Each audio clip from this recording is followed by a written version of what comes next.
Are you tired of your valuable ideas and suggestions getting lost in the shuffle? Well, that is why I'm introducing Direct Suggest, the revolutionary digital suggestion box that puts your voice front and center. With Direct Suggest, you have the power to make a difference in your organization. Direct Suggest provides value to organizations in various industries worldwide, including notable brands like Comcast, TD Bank, and Nokia. And here's the best part. Direct Suggest only costs 50 cents per employee per month, making it an affordable solution for businesses of all sizes. Plus, they have an incredibly high ROI and savings potential with an average 33 times return on investment. The implementation process is also a breeze.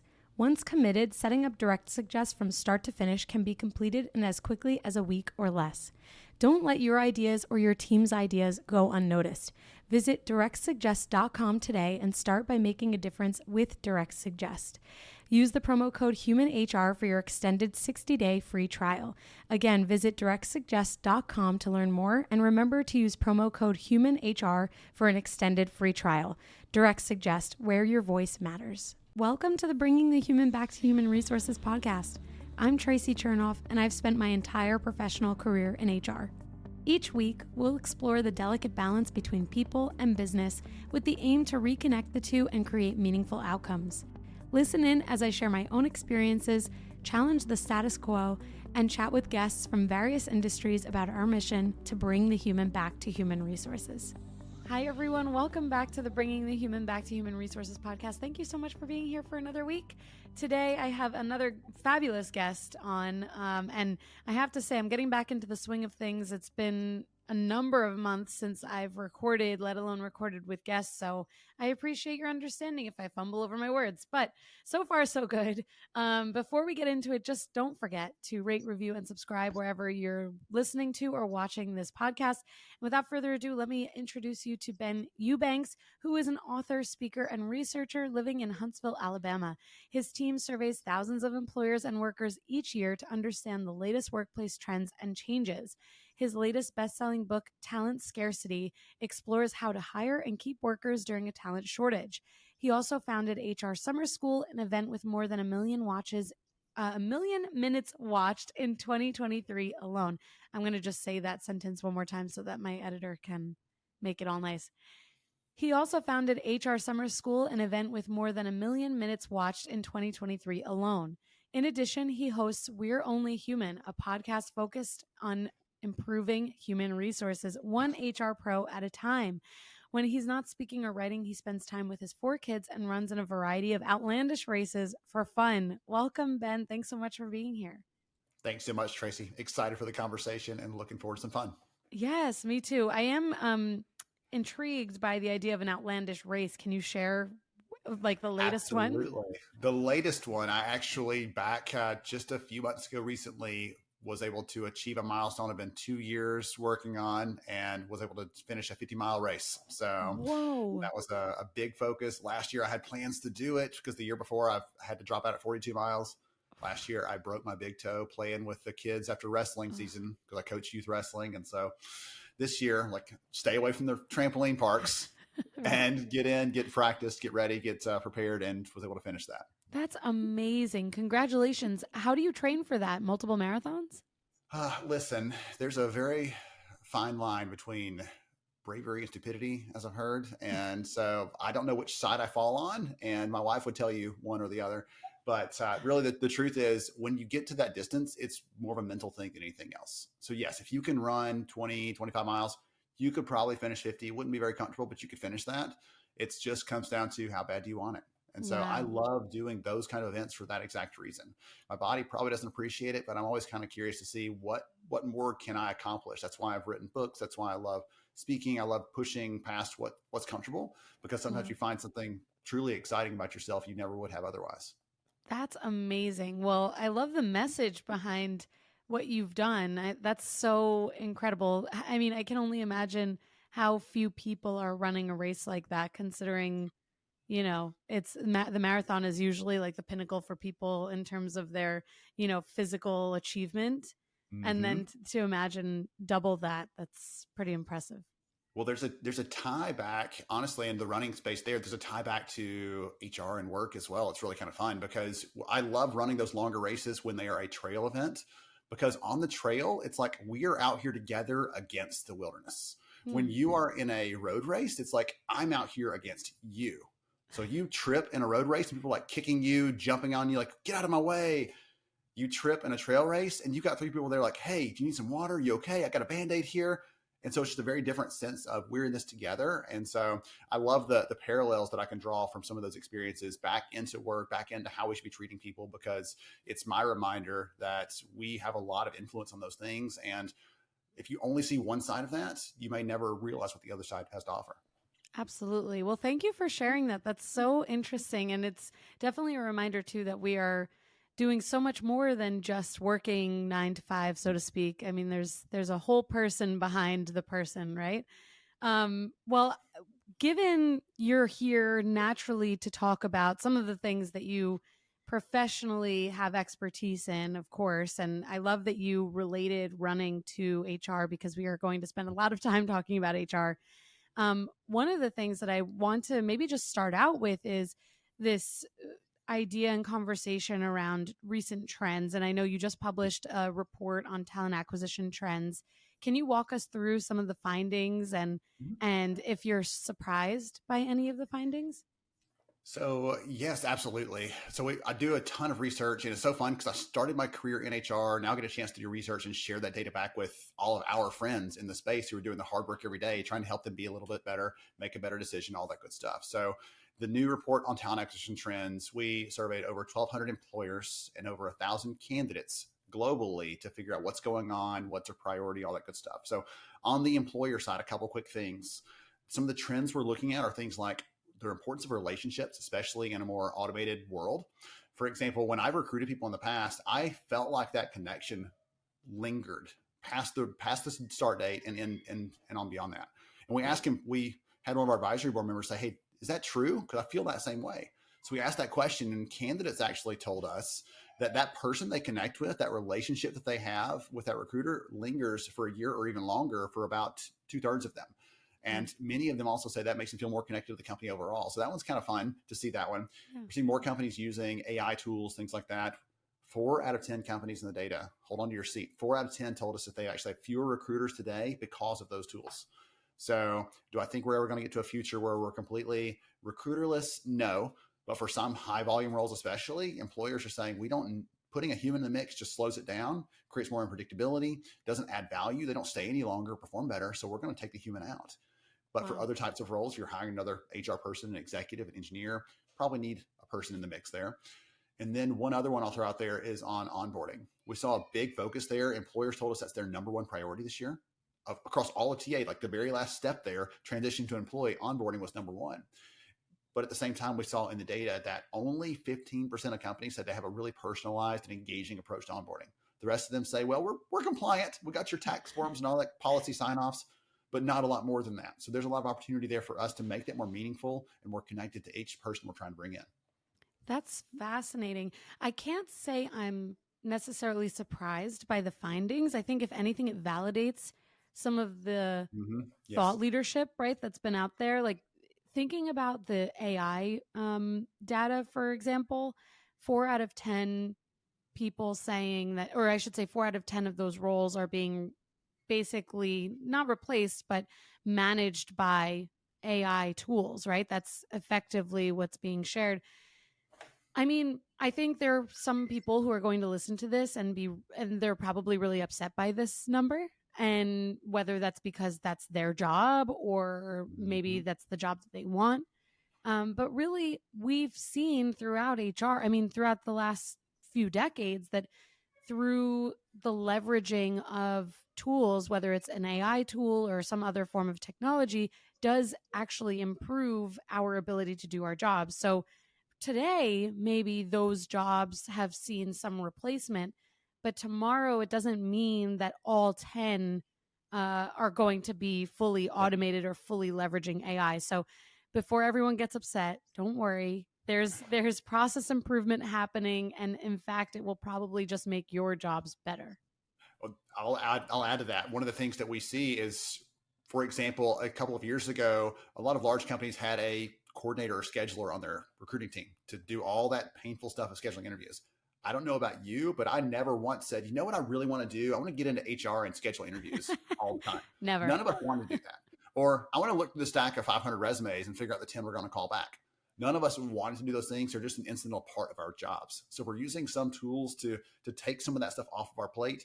We're then spending more time actually having the data. We see employers that we say, if you're freeing up time, what are you reinvesting that time into for your recruiters? And they're reinvesting it into relationships, reinvesting it into showing the business the value that we're bringing to the table.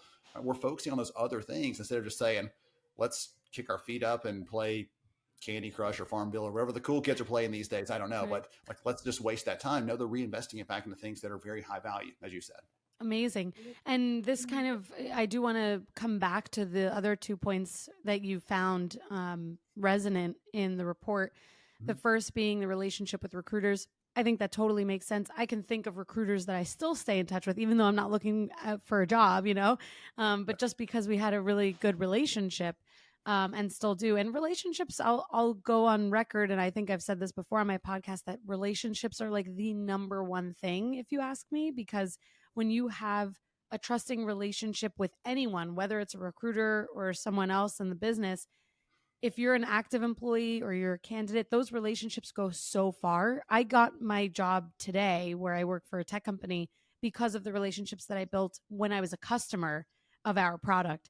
So, to me, it goes to show that relationships really can have a major impact. And we see this all the time. People post on their LinkedIns about how, they're reaching out to their networks, right? They're looking for that next start of their next phase in their career, and they're hoping for the people that they've connected with to take them to that next level. So, it kind of is ingrained, I would say, in the way that people operate, and also the way that people probably find the most reward in their careers, because when you feel really good about the people you work with too, or that you want to work with, it just makes that experience better.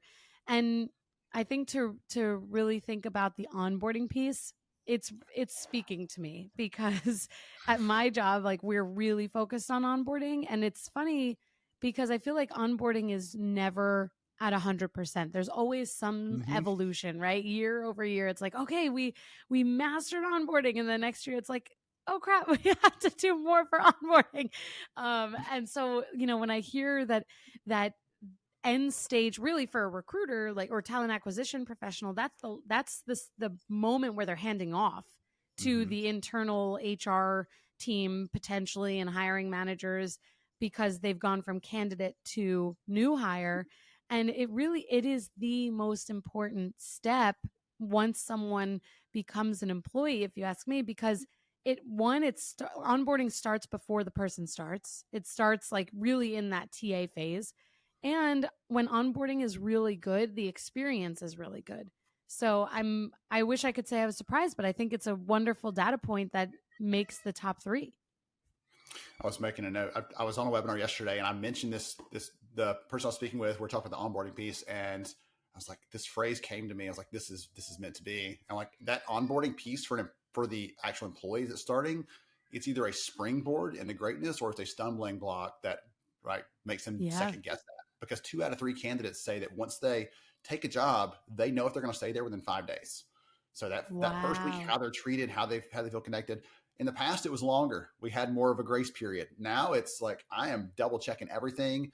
And so many times candidates, even for hourly type roles, have multiple offers, multiple employers seeking them, because there's still more jobs available than there are people to fill them. And so like those things give them a lot more leeway in that, and let them have more control. And if the employer's not leaning in, they'll have someone that just drops out early, or they'll have ghosting, all the other kind of problems around that. So we've got a lot of data there that just back this up and help us to know that matters so much.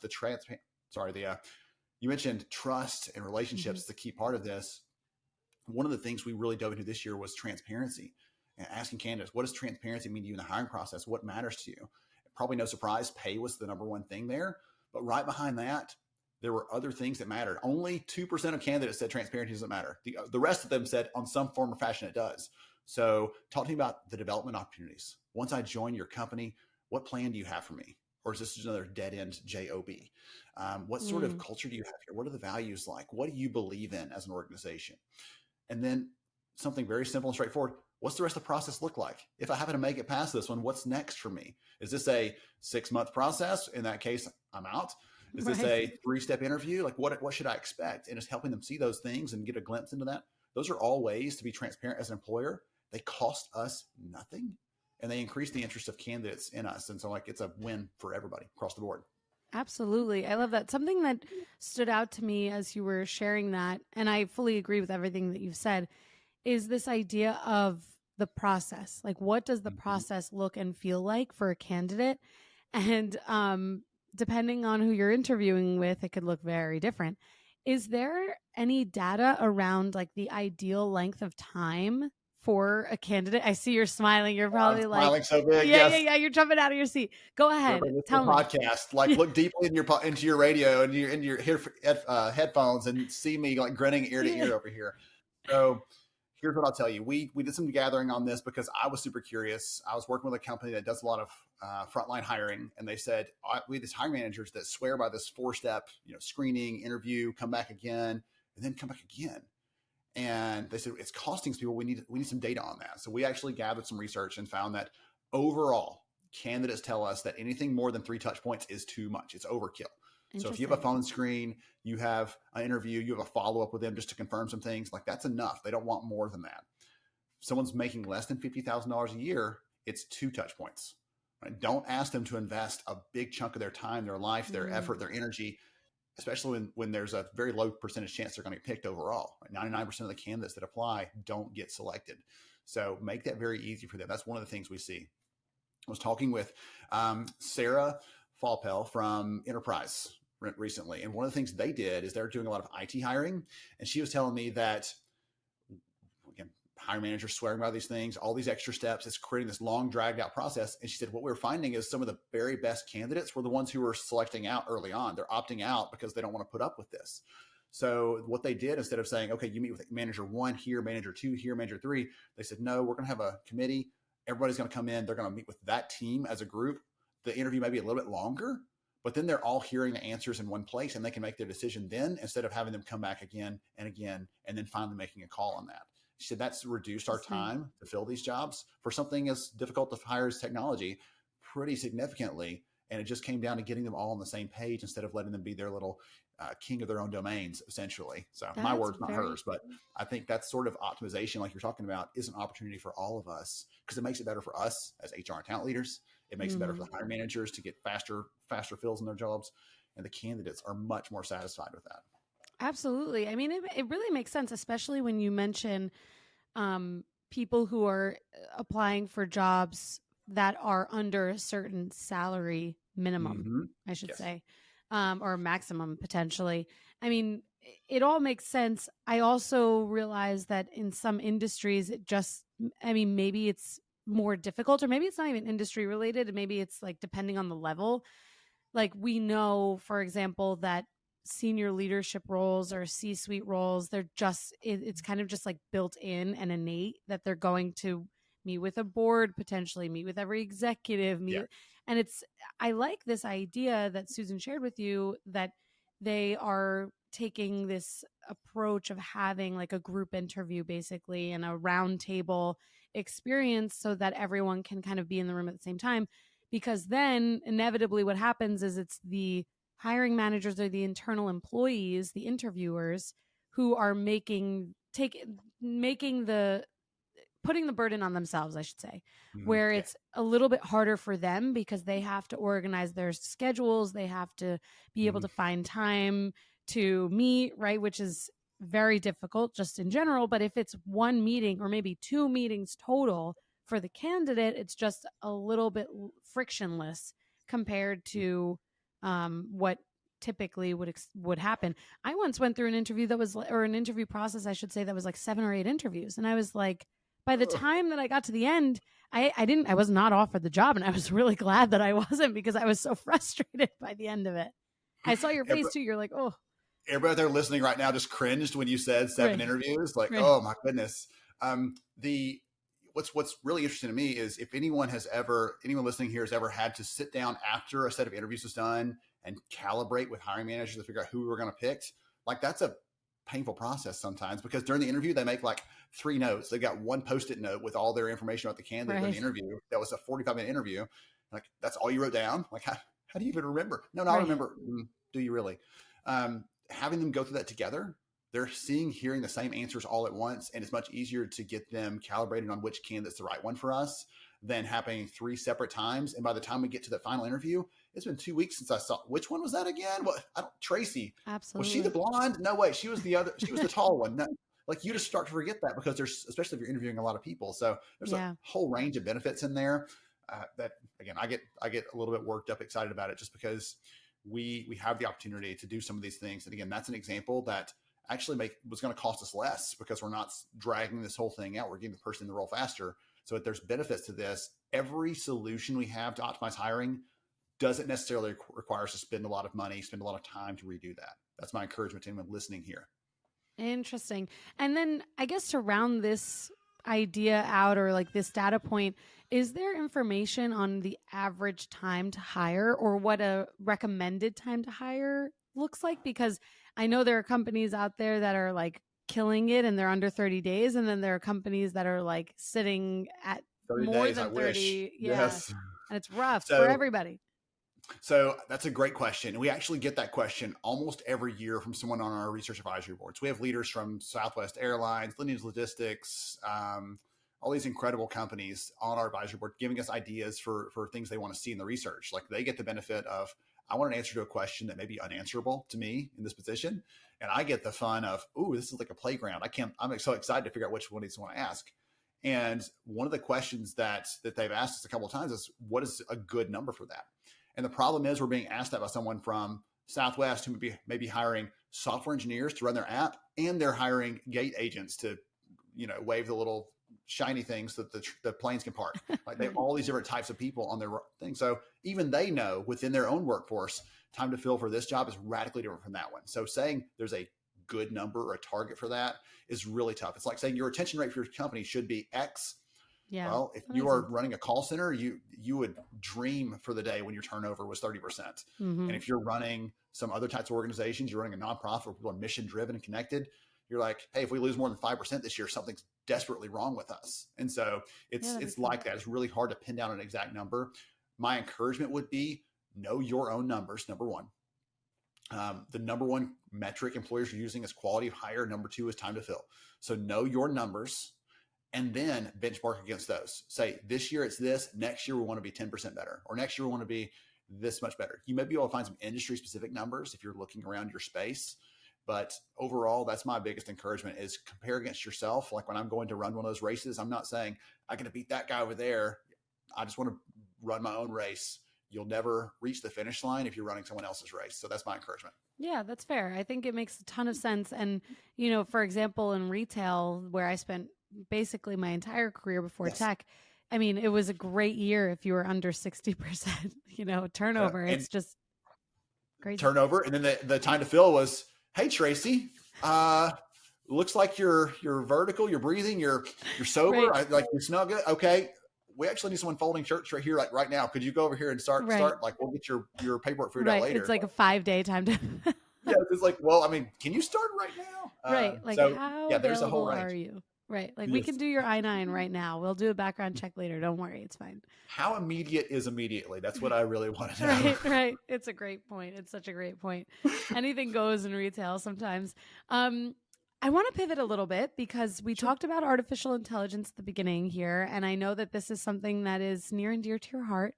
And one of the things that you said when we first met prior to this recording is that artificial intelligence in HR basically provides this opportunity to make people and businesses more people-centric. Mm-hmm. And I really like that. And I want to give everyone time to really understand what that means and what you mean when you basically put artificial intelligence and people together, rather than seeing it as a division and a way for people to be divided through technology. So I'll tell you, every single person listening to my voice right now, if you close your eyes for just a second, please don't do it if you're driving, but if you close your eyes for just a second, think about what your idea of great HR looks like, of a great talent function, like whatever role you're doing. Think of what that great looks like. And often it's a little bit farther ahead than where we are. part of that is because the things we want to do, we know that will lead to that. Spending time on our values, communicating those, spending time on developing a set of leaders who are ready to take on new challenges in the business. And so we don't, run around with our hair on fire when someone leaves. Like those kinds of things you want to do, you would love to do, but you can't quite get around to because you've got to handle that investigation. You've got to look through the stack of resumes. You've got to reconcile the benefit statement. You've got all these other things that are demanding our time. If we can have AI handle some of those things that are important or urgent, but not important tasks, then we can focus on those things that do matter. And we can get closer to that vision of what great HR looks like, that people-centric, I care about, we're touching every person. No one here feels like they're in a vacuum or in a bubble because they know that we care. That's the vision most of us have for what great looks like. And we're always trying to get there. My hope, my perspective is that AI is one of the things that we can do to help enable that. Interesting. I think that that's exactly how we can leverage AI. It's not about replacement theory. It's rather about how we leverage it and how we allow ourselves the time to do the other things that we so desperately want to do. I think it's a perfect way to explain it. And I know that there is also a story that you have. You wanted me to remind you of this. Hopefully you're like, wait, what's the story? Yes. Hopefully you remember it. But it's a story about bringing the human element to human resources. Yeah. So, goodness, I love telling this story. I tell it on myself, as a penance for doing the wrong thing the first time. So, the important thing that we all know is HR is about people. It's about supporting, serving, caring about people. It's not just about processing papers and keeping us compliant, everything else. Those are parts of our job, but it's about the people over most of all. So I was reminded of that lesson a few years ago. I was driving to the hospital. My wife's about to have a baby and I am freaked out. So I'm very calmly driving 500 miles an hour to get us there. They would get inside, they get her all set up and everything. And they got this thing strapped to her stomach called a tachometer that's measuring the strength of her contractions. And I am just fascinated by this. I'm the data guy in the room. If you can't tell already, like that's my love language. Right. So I'm standing over here looking at the little screen readout, just fascinated by this. And behind me, I hear my wife say, "Whew, that was a rough one." I was like, well, on the screen, it wasn't that bad, actually. When you compare it to this one over here and look at the peak and the valley and I'm like over here just talking away. I'm like, wait a minute, what did I just say? Like, this is, like, shut up. Don't say anything else. Like, she couldn't get up or I might not be here today to talk about this. I was going to say, I would freak out on you. I tell that story though, because it's easy for me as the data guy and I love talking about technology and all these things.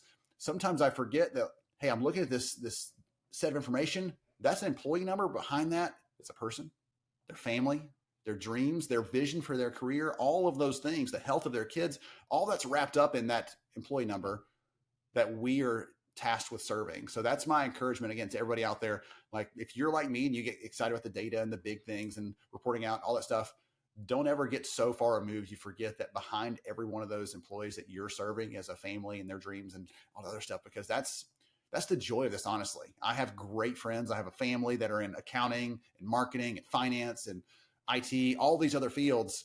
Like they can't have that same touch and connection and support for people that we get to in HR. It's a very big responsibility, but it's also a privilege and it's such a joy. Oh, what a wonderful story. And I agree. We have a really amazing opportunity to transform not only businesses, but people's lives. Mm-hmm. And if we see that opportunity in front of us and we appreciate that opportunity, we're probably part of the set of HR professionals that are really transforming just the landscape and those who have an impact on the landscape of work today. And I'm sure that there are people listening who are like, oh, I wish I had an HR person who guided me or that I worked with who felt the privilege that they have or felt this way. Because of course there are HR people that are not so connected to what we do. But imagine if every single person was. And I'm really inspired by your story. And I also think, it sounds like this was your first child, maybe, where you realized that was maybe not the thing to say. It was the first time I was in that specific room in that situation. So right. It was a surprise for us. But you know what? It's a wonderful story that also sheds light on how it's okay to make, some maybe not make mistakes is not the phrase necessarily, but learn from things that you've done, learn from your actions, Mhm. learn from your words, because although it's, it's a story that is lighthearted, it definitely sends the message, and gets the message across that you're, equating the two between what your wife experienced and what you shared, and how interested you were in the data combined with what is behind that data. I love that message. It also shares that, at the end of the day, like, we all are going to be confronted with new experiences, and we learn from those experiences, whether we do the right thing or the wrong thing, or it's just a neutral thing that we've done. And learning from our life experience is just as important as acting on those learnings and maybe allowing those things to change or affect the way that we proceed. So I think it's a fabulous story. Thank you for sharing that. Absolutely. Thank you for reminding me, because I would have forgotten in the excitement of the research. But that's one of those that, again, I think everyone gets a good lesson from that. And any of the ladies in the audience who have been through that experience are going to be like, yeah, you're lucky to be alive. So Yeah, it all works out. definitely. I'm actually thinking about my own experience with labor and delivery. And I remember both my husband and I were fascinated by that. And given that I had twins, I know that you have your own experience with this. We were like, oh, this is like, what's the difference between if someone is having contractions with twins versus a singleton, as they're called. And I learned that that's a term, by the way, while being pregnant with twins. I had no idea that single babies were called singletons in the twin world or the multiples world. And the nurses were like, just focus. Like, let's not talk about the data behind let's just focus. I'm like, okay, fine. This is not the time for abstract thought. There is a very specific action I need you to take right now. Yes. Right, exactly. But thank you so much again for really bringing the human element. It's a fabulous reminder, given the name of my podcast. It's very important to me. And I appreciate having, someone like-minded on the podcast, though not a requirement, but it is always nice to really kind of send that message home and allow the listeners to really reflect on what that means. Like, what does it mean to bring the human back to human resources? What does it mean to really think beyond the number and remember that every single person is effectively a number in a business, and every number in a business is effectively a person or a human that is impacted by decisions. So thank you so much, Ben. I really appreciate it. Absolutely, for sure. I love breaking that stereotype of what a data loving person's going to be, and I think did a good job of that one. So thank you again for joining me, for encouraging and enlightening the community out there with the work you're doing as well. It's truly impactful, and I know everyone out there listening agrees with me when I say thank you. Oh, thank you. I appreciate that. And maybe this is the perfect segue then for allowing the listeners to maybe connect with you. Where can they learn more about you, your podcast, the data that you are so actively researching and providing to people? Yeah, so a couple different ways. You can find me on LinkedIn easily, Ben Eubanks. I'm there. You search, you'll find me pretty quick.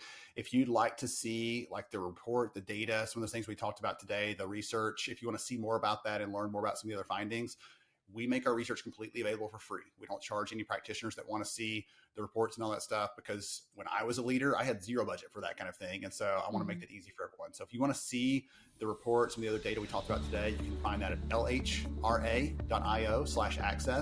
You can get access to the research library, learning, core HR, payroll, talent acquisition, a little bit of everything there to help you be smarter tomorrow than we were yesterday. Amazing. Thank you so much. And we'll make sure to link that in the show notes as well, so all the listeners can easily click and access all of that amazing data. Thank you so much, Ben, again, for being on my podcast, and I'm sure we'll chat soon. Awesome. Thank you so much. Hey, just before you go, don't forget to subscribe to this show so that you are the first to hear when an episode drops each week. And maybe leave a 5-star review and a comment about how much you loved this episode. Plus, if you have someone in mind who would really enjoy this episode, make sure you share it with them. Thank you so much for tuning in, and I will see you next week.